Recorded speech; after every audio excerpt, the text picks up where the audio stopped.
Two men journey to the bars and restaurants of Scandinavia to find amazing beers, always with the same question. Hey, what's on tap? It's time to find out. All right, What's on Tap podcast. Excited to be here today. Excited is a very interesting word to use. It is. It is super. It is just the right word we should use. Because we have two of the most unusual beers I think we've ever had on the show before. Yes. And so I'm super excited to give both of these their own fair share of experiences. Because I don't know that we will ever have more diverse beers on this podcast. I believe you're right. The excitement and fearful trepidation go hand in hand today. Because there is so much potential for greatness and so much potential for devastation. Yes. There is literally no middle ground here. No. It is winner take all. And I think both of these beers are extreme styles, for sure. Yeah, to be fair, we say beers, but only one is we can actually be called a beer. Well, they're both, I mean, I would assume they're both fermented in some way. Yeah, but wine is fermented. And it's not beer. True. So the first drink we have is a hard seltzer from Mikkeller. Right. So I've tried a couple of hard seltzers, and I got to say I am wildly unimpressed. I haven't had any of the White Claw editions or any of the Evil Twin New York City stuff. Which actually, I would say of all of the hard seltzers I've seen, the one I have the highest hopes for is the Evil Twin New York City hard seltzers. The Evil Water series. Right, Evil Water series. I think those have very, very high promise. But it's only because my bar is set so low that I just almost qualify it as drinkable. So far, I have not had a single hard seltzer that would qualify as drinkable. No. So for any listener who doesn't know what hard seltzer is, it can be described as alcoholic carbonated water with flavoring. Yeah. But you're not allowed to just dump alcohol into your drink. Then it just becomes some kind of mixed drink, wine spritzer. It usually becomes like a malt beverage at that point. You need to ferment sugar, and what these breweries do is that they take actual sugar and they ferment actual sugar water with yeast and then flavor it. Yeah. So then it becomes hard seltzer instead of wine spritzers. All right, so today is Sally's Seltzer. It's a yuzu flavored hard seltzer. It comes in at 4.7% ABV, which is around the standard ABV I've seen for hard seltzers. So yes, it is right in line with what I would expect for everything. What I don't think Martin understands is how much I hate yuzu. So already this has a huge strike against it. It looks like clear urine. Yeah. Like you had too much water and like you're peeing and it just turns into this really light urine color. But that's pretty healthy, right? That's when you know you're very hydrated. Yes. Is when your urine is this color. So if your urine is the color of this seltzer, you know that you are extremely hydrated at this point. It smells like a badly mixed cocktail. I don't get any smell off of this at all. It smells it smells inert. It just has no discernible smell to it. I mean, there is some yuzu, there is some alcohol, there's some sugars. I don't get any of that. My palate is just nothing. No. But the reason why we allow hard seltzers today on the show is because Untapped allows hard seltzers in their system. Yes. These are all ciders. So we should do ciders next. We should review a cider or two on the show. I agree. There are some really good ciders out there. We get an exceptionally high amount of ciders in Sweden. Yes. We should really try more of them. So Swedish ciders are usually garbage, but French ciders, I would say that your main commercial export ciders are just sugar water garbage. Yeah. But we have Civic. They make good ciders. Yeah, sure. Whatever. They make good Sure. ciders. Don't belittle that. I mean, they make. I mean, their Flater cider is actually quite nice. Okay, fair enough. All right, let's try this. Cheers. Let's try the yuzu hard seltzer. God damn you.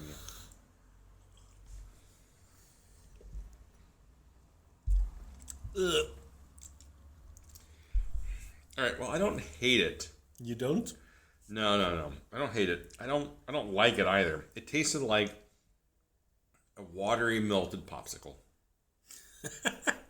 Yeah. Like if you took a piglin and melted. And piglin is This piglin. Piglin is one of my favorite, my most nostalgic things. Let me finish this story here. Yes. Okay. All right. So piglin is a pear flavored popsicle in Sweden, and it's extremely popular. Manna from the heavens. Right, extremely popular in Sweden. So much so that like everyone in Sweden has their piglin memories, right? Yes. So if you were to take that and then dissolve it in water, it would become the most amazing drink ever. It would not. It would taste kind of like this. Like I have nothing on piglin. I think is pretty good. But if you were to just take if you were to dissolve like a piglin and then into like a liter of water. Oh, what's this non-scientific thing called when you take like a tiny drop of something and you dilute it and then you dilute it and then you dilute it? A solution? No, and then you call it medicine, but it's not. It's definitely not. I don't know. What? They keep talking. All right, I will. So I will say the yuzu is not as harsh as it's been in like the Spontan Yuzu series and other Mikkeller yuzu beers. And Mikkeller, there's one thing they love. It's fucking yuzu, man. They really love it. They use the shit out of it. And it's not worth it. It is not. It is not, I think, a great adjunct into beers. The type of pseudoscience I'm talking about is homeopathy. Homeopathy is that is total pseudoscience. Complete garbage, and anyone who believes in it does not deserve to live in a civilized society. They do not. Really not. I'm sorry if I offended our homeopathy listeners, but you don't deserve this podcast. It is because this is our podcast, not yours. I will say it does make it 50% of our listening base. So way to go, Martin. You have alienated half of our audience with your racist tirades. But this drink it doesn't taste much, and the little it tastes is not that pleasant. I will say again, I've had much worse. I've had much worse. It's even a bit artificial. Oh, it's totally artificial. It tastes like you're putting drops of flavoring in a lightly bubbled carbonated water. Bleh. Yeah. No, it's hot trash. Don't get me wrong, but it's also not the worst hard seltzer I've had. No, well, maybe not. So I would say it comes in for me at like 2.5. For me, it's a 1. Oh no! I've had ones. I don't want more of this. I've had some of the hard seltzers at Mama Tapper. Those are much better. No, those are much worse. Much more flavorful, better flavors. No, I would say it's like raspberry. Those Mama Tap Rooms. The brand is called Ability. Those taste like lemonade. I love lemonade. They don't. They taste horrible. The carbonation is way off. I will say, I think what makes this beer work for me is the carbonation is really good. It's very light bubbles. It's not like overly aggressive. It doesn't taste like hard carbonated water with like bad flavoring. It tastes like lightly carbonated water with bad flavoring. So therefore, it gets a little bit higher rating for me.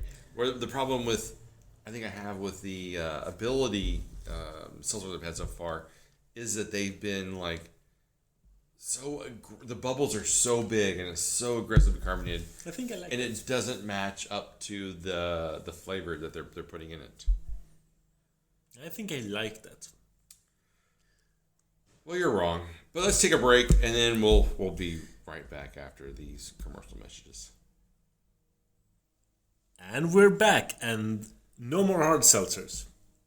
Thank God. Let's not do hard seltzers anymore on this show. We'll see. Maybe we'll get some of the Evil Twin hard seltzers. If you get them, I will happily drink them. Of course you will. But what we have instead is one of the weirdest collaborations I've ever seen in my entire life. A bastard child of a loveless marriage. If you could pick two styles that are diametrically opposed to each other, I would say the combination of a Lambic and Stout That's it. is a combination that is an unholy marriage that is only created by fornicating between angels and demons. Ah, that's actually a good... yes. Because what we have is Guinness and Timmermans have created a Lambic Stout beer, and it's just called Lambic and Stout. There's no prettier name for it, apparently. It comes in at 6% ABV, and I guess it's produced by Timmermans, which is the world's oldest Lambic brewery, and then Guinness, one of the world's oldest functioning stout I would producers. guess so. I mean, it looks like a stout. Yeah. I mean, it looks like a stout, not the Guinness per se. Although it does, when you aerate it and swirl around your glass, it creates a head very, very easily. So it's very, very carbonated, very, very foamy. We need to mention that Timmermans shouldn't. I guess it's technically lambic, but all of their beers are so heavily sugared. Mm-hmm. They have sugar added. They do the Faro version. The Faro is a very specific traditional style of lambic where sugar is added at a very specific part of the process. But Timmermans doesn't do that. No. So Faro is very traditional. Timmermans make sweetened lambics, where the sweeteners, sometimes sugar, sometimes like just sweeteners, are added basically afterwards. So for me, it's kind of like that English brewery that does the just all of their beers. Samuel Smith, yeah. Yes, those are technically fruit beers. But yes, Timmermans and Samuel technically Smith, they're sugar beers with fruit adjuncts, basically. yes, And that's the way tough. Timmermans do it. They are not making Faro. This very important historical distinction. Faro is a dying style. Yeah. Unfortunately, So Faro came about in the fact that people in the 70s didn't like lambics because they were too sour, and so they wanted to create a way for people to enjoy lambics. And appeal to the sweeter palates of that time.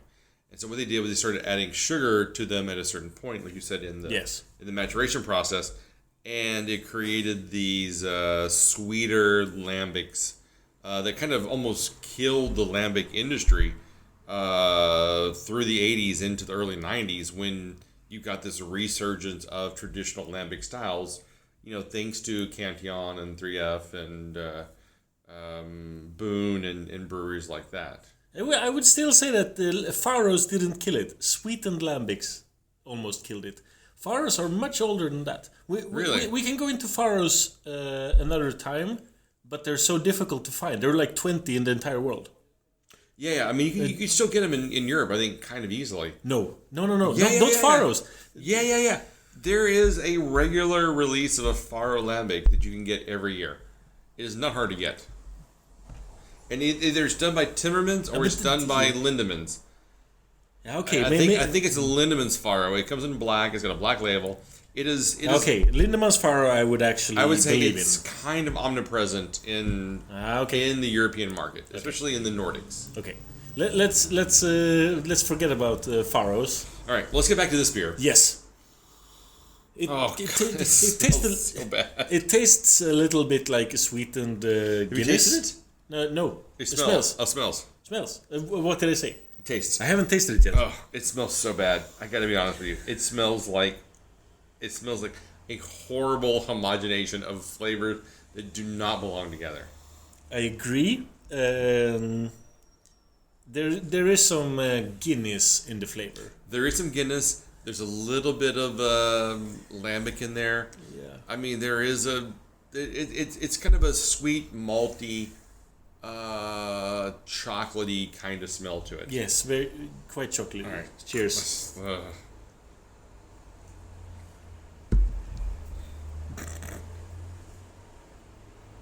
All right.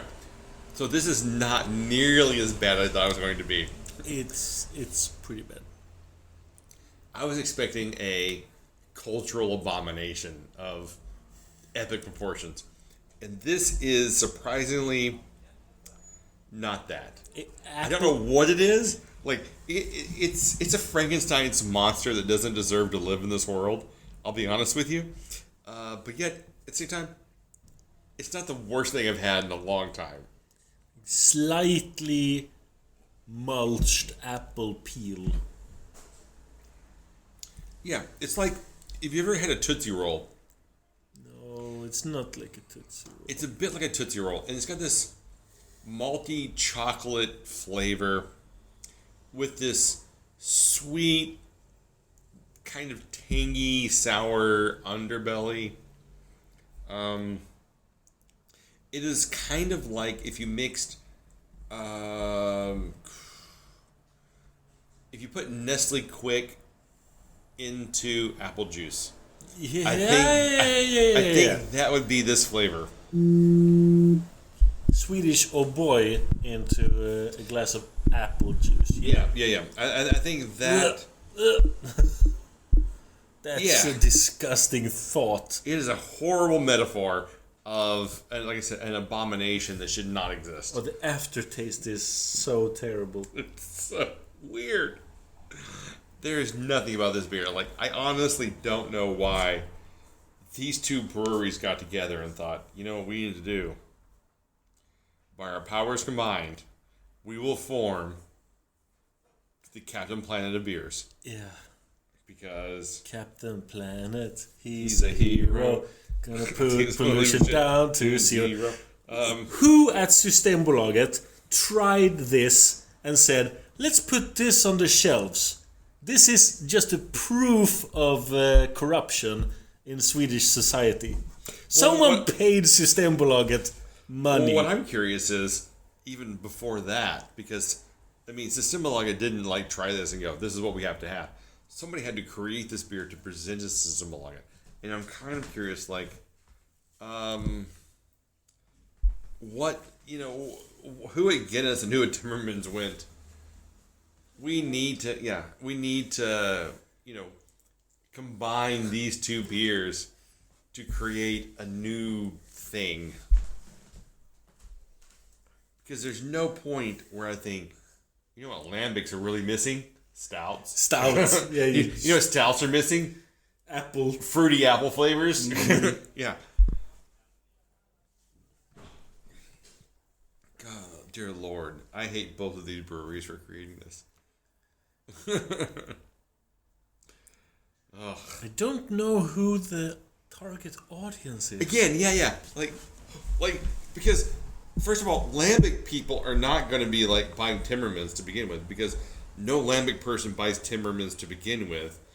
And no stout person goes, you know what I really love are lambics. Because people that are drinking Guinness Stout are not going outside of Guinness Stout. You know what they may be doing? They may be doing a Bass, or they might be doing a another kind of very prominent ale of some sort. They're not going, you know what I love? Belgian lambics. That is, you know, it's either Guinness or Belgian lambics. If I could just have some beer that combine the two. You know what? I wish they would. You know, if Guinness came up with a beer that blended Guinness and a cider, but you know that's a it would have been better. But that's a drink. It's called a snake bite. So yes, if we're snake bite, it's better. That's a thing. You Wait, know, is that Guinness and cider? Yeah, it's Guinness and cider. Ah, I thought a snake bite was just like beer and cider. No, it's Guinness and cider. Aha. Or if you have like a black and tan. So if you had Harps and Guinness. But Black and Tan isn't that just stout and IPA? No, it's ale. Ah. So it's always to do a Black and Tan, you have to do Harps or Bass and Guinness. Ah. I think they're all Irish, so therefore they're all the same bedfellows. And so it's always like light and then dark on top. But this is one of those things where no one's asking for either of these beers, and no one's asking for either of these beers to be combined into a homogeneous mixture of Lambic and Stout. No. And there's a Swedish word. We've talked about it in the past in the podcast, and it has no good translation. The Swedish word is vemjelig. It's like, it's not disgusting, it's not sickening, it's when your stomach almost starts to turn. This is that. It's your stomach doesn't turn. It's kind of starting to. You get this slight feeling like, ooh, this doesn't really belong here. Yeah. I mean, when you hit your taste buds, you're kind of like, there's just something wrong here. This is evil. This shouldn't exist.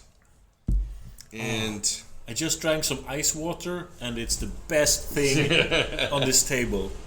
It clears away all of the bad cobwebs and the sorrows till there's sun. Yes. Makes you think about tomorrow. Yes. When you're stuck with a day that's gray I don't know this song. and lonely, do you stick up your chin and grin and say, Sure, I the sun will come out tomorrow? I don't know. Do you bet your bottom dollar that tomorrow there'll be sun? Sure. All right. So what do you give Lambic and Stout? I don't know. 0.25. No. A 0.25 makes me actually go bleh, or just like nope. Yeah. This is a 1. It's equally bad as the hard seltzer yuzu. A 1. I would have to give this a 1 as well. Yeah. I've enjoyed talking about this beer Yeah. so much more than I've enjoyed drinking this beer. I mean, I drank at least 10 sips. And honestly, that's what I wanted from this beer. I didn't think it was going to be good. Honestly, I would have been hugely surprised if it had been good.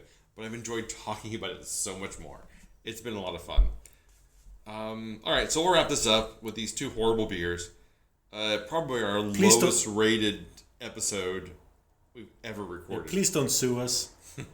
So you can find us online at whatsontapodcast.com. Instagram, Facebook, Spotify, YouTube.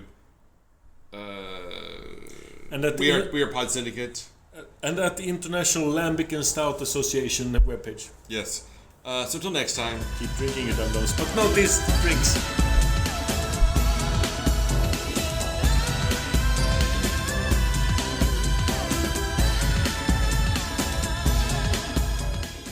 This podcast is part of the Pod Syndicate family. For more criminally compelling shows, articles, and conversations, head to wearepodsyndicate.com.